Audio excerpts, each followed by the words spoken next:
Энэ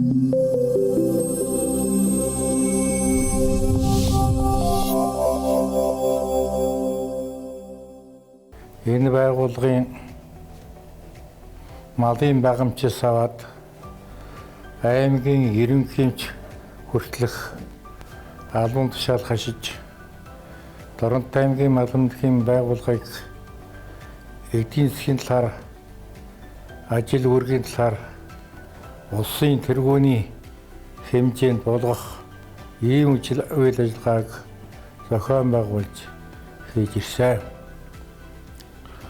Юуны түрүүнд намайг ажиллаж байхад намайг дэмжиж тусалж байсан аймгийн дарга Одбаяр Хүнс хөдөө аж ахуйн яамны сайд Насан жаргал за бүр цаашлбал Дорнот аймгийн маламжлагын газрын даргаар ажиллаж байсан Заг Цэрэнгийн Шарав, Тогооч, Норус Самбуу хөдөө аж ахуйн удирдах газрын даргаар ажиллаж байсан Дорж Самбуу,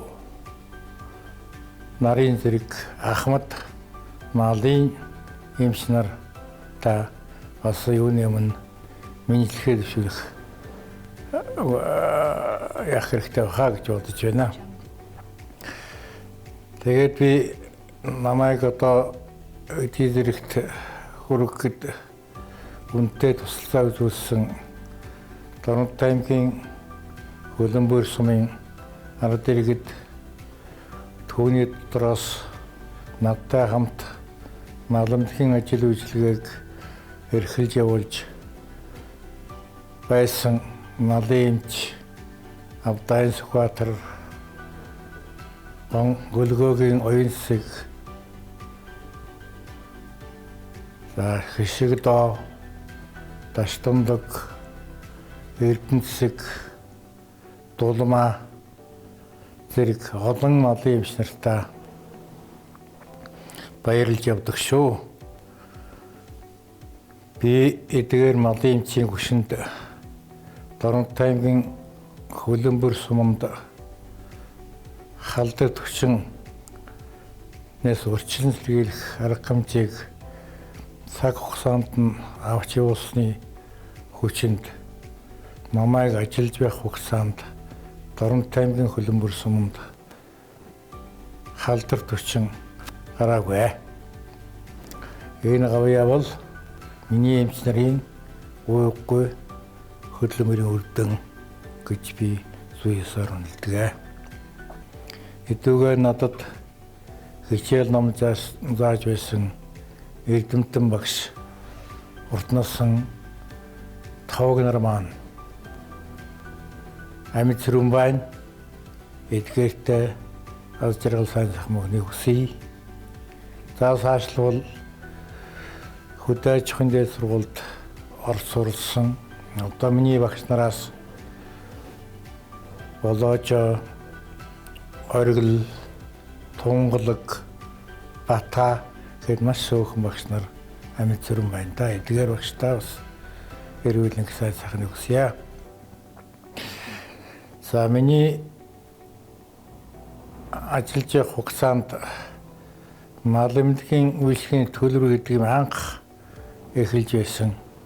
Анх 20 төгрөгөөр л одоо мал тарьж бас маламжлагууд бас хөл дээрээ зогсоход бас эдийн засгийн тусалцаа өгч байсан гэж боддог. Анх 1999 онд Монгол Улсын засгийн газрын шийдвэрээр маламжлагыг хувьчлах асуудал шийдвэр гарч бүх маламжлаг аймгийн 14 сумын маламжлагуудыг дуудлага худалдаагаар хувьчлах ийм шийдвэр гарч байлаа. Тухайн үед бас дуудлага худалдааны оройд зохион байгуулсан учраас бас хэцүү л байдалтайгаар ер нь одоо маламжлагын байгууллага устгах шахаж байхад сэтгэл зүрхээ маламж зориулсан миний малын эмч нар маламжлагыг дуудлага худалдаанд орж дээдл нь 2 гаруй 3 сая төгрөгөөр худалдаж авч мал эмнэлгийн үйл ажиллагааг эрхэлж эхэлсэн юм аа. Анх 14 мал эмнэлэг байсан. За намайг ажиллах хугацаа нийтдээ 40 мал эмнэлэг болж өссөн. За цаашлбал 1966 оноос эхлээд Доронт аймгийн мал сүргийг яам бүрслээс сүргээ өвчнөөс эрүүлжүүлэх Сэвийн орны тусламжтайгаар нөр их том ажил аймаг орнодоор өрнөсөө. Манай Доронт аймгийг Булгарын мэргэжлүүдийн хүчээр яам бүрслээс сүргээ өвчнөөс эрүүлжүүлэх Сэвийн шинжилгээ гэсэн нэртэй арга хэмжээг авч явуулж байсан. Тэрний арга хэмжээнд миний бие оролцож явлаа. Тийм учраас бас одоо Доронтын малын эмнэлгийн ихэнх мэргэжлэнгүүд бас намайг таньдаг мэддэг. Миний удирдлаганд ор ажиллаж байсан. Тэр ч утгаараа Доронт аймгийн хөдөө аж ахуйн газар, мал эмнэлгийн газар улсад тэргүүлж байсан ийм сайхан жишээ байгаа юм аа. Манай аймгийн гардаг өвчний гол шалтгаан одоо юу болж байна гэж хэлвэл нэгдүгээрт одоо малын шилжид хөтөлгөөн маш самрааг болжээ. Тухайн үед манай аймаг сая шахуун малтай болсон. Одоо 3 сая гаруй малтай болж яагаад халдварт өвчин жилээс жилд гараад байна вэ гэвэл малын эмчийн буруутай ажиллагаа биш ээ. Энэ бол малын шилжих хөдөлгөөн замраагуулсан. Хоёрдугаарт гадаад дотоодоос янз бүрийн халдвартай өвчин тээсэн мал зөөгдөж тээвэрлэгдэж ирдэг болсон.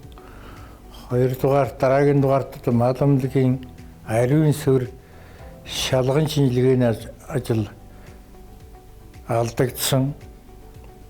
Ийм үндсэн шалтгаанаас болоод малын халдварт өвчин үе гарах болжээ. Энийг манай Доронтын мал эмнэлгийнхэн, хувийн мал эмнэлгийнхэн, улсын мал эмнэлгийнхэн нэгдсэн зорилготойгоор нэгдсэн хүчээр дарж устгах тал дээр даруйтай ажил хийж амжилтанд хүрэж байгааг би тэмдэглэх зүйтэй гэж бодож байна. Цаашлбал малын эмч нарын мал эмнэлгийн тоог сумдад олшруулж нэг малд могдох одоо малын эмнэлгийн тоог олшруулах хэрэгтэй байна. Одоогийн байдлаар бол нэг мал эмнэлэгт могдож байгаа мал эмнэлгийн тоог цөөхөн байна. Тийм учраас тэмцэг арга хэмжээ зарим үед удаашрж байгаа шалтгаанаас харагдаж үзэгдэж байна. Доронт аймгийн мал эмнэлэгт ажиллаж байгаа одоо ч амьд сүрүүн байгаа малын эмч үзэсгэлэн Сумья, Эндхочр, за тэгээд Архижив, Сагаогийн малын эмч Балчмаа, за Баян уулын малын эмч Баатарсогт, Ташвлын малын эмч Баясх, Гурван загалын малын эмч Ойсэг, за Чавалсангийн малын эмч Бишүүгарам, Согслма нар эдгүйд мал эмнэлгийн ажлыг эрхлээд сайн сайхан ажиллаж яваа гэдэгт би итгэж байна. Эдгээр эмч нар та түүнийг эрүүлэхэнд нь сайн сайхан бүхнийг хүсье.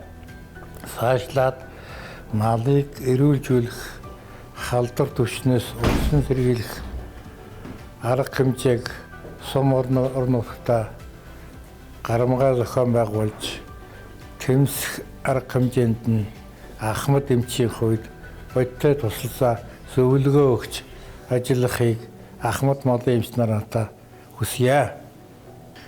За 1990 онд Торонто аймгийн Хөлмөр сумын ардын намайг ардын хурлын депутатаар сонгож ардчилсан үндсэн хууль батлах хүндэтгэл үйл ажиллагаанд намайг оролцуулсан юм а. Ардын хурлын 430 депутат дотор ганцхан бараг гомбол бий байсан. Түүнээс гадна үндсэн хууль батлахад 20 чухал малын эмч нар тэнд ажиллаж байсан. Үзэл бодлоо илэрхийлж байсан. Энийг бас дурсаж ярих нь зүйтэй. Үндсэн хууль баталсан малын эмч нартаа одоо амьд сэрүүн байгаа депутатуудаа бас эрүүл энхийг өсгөх зүйтэй болов гэж бодож байна. Торонто аймгийн засаг дарга ажиллаж байсан Одвэр гэдэг хүн намайг хүнс хөдөө аж ахуйн газрын дарга өгөөд ерөнхий хэмж хийж явах үед дуудлаа. Тэгээд намайг Эрдэнэ цагаан руу явж тэн дээр адуу цааш нь экспортлж байгаа байдлыг үзэж шалгаж ирээ гэсэн ийм өөрөө өгдөг юм а. Тэр дагуу очиж Эрдэнэ цагаан орж үзлээ. За очиад үзсэн чинь Монгол адуу гэж инхэн газар хил дээр мөн ихээхэн одоо нүдний балаа болгож үгсэн, зовсон, дагуулсан, шархатсан, шалварсан одоо мэдгүй ер нь одоо нүд талтармаар ийм юм байлаа. Энийг асуудлыг эргэж ирж аймгийн дарга одоо яртаа танилцуулсны дараагаар одоо яр дарга цааш нь асуудал авч ерөнхий засгийн газрын орлогч сайд байсан одоогийн ерөнхийлөгч хүрэл сүхэд асуудал тавьж адууг хилээр амьд гарах асуудлыг зогсоож байсан юм а. Энэ бас одоо их хэрэг бас Монгол хүний одоо сэтгэл зүрхэнд хадгалагч байдаг зүйл бол морь нохой хоёр шиг эзэндээ ард түмэндээ үний юм байдгүй мэн лээ. Энийг одоо бодож яваасаа гэж боддөг юм а. Маламгийн байгууллагыг хөл дээр нь босгож гарын ганцганч хөлийн дөрөв хөрөхөд манай малын Ахмад эмч нарын оролцоо маш их байсан шүү.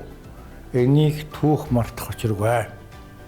Өнөө жил Монгол улсад шинжлэх ухааны үндэстэй маламдаг үүсч байгуулагдсны 100 жилийн хойдон жил Монгол улсад маламдгийн сургууль үүссний 100 жилийн тогоох гэж байна. Тийм учраас энэ ойгоо өгтөж малаа эрүүлжүүлэх, халдвар түвшнээс урьдчилан сэргийлэх үйлстэй шин амжилт гаргаж цоглогоор ажиллаж амьдрахыг эрхэм хүндэт малын эмч нар малаа эрүүл байхын төлөө тэмцэж яваа малчид та бүхэндээ энэ өдрийн мэндийг дэвшүүлж яриагаа өндөрлөхийг хүсэж байна.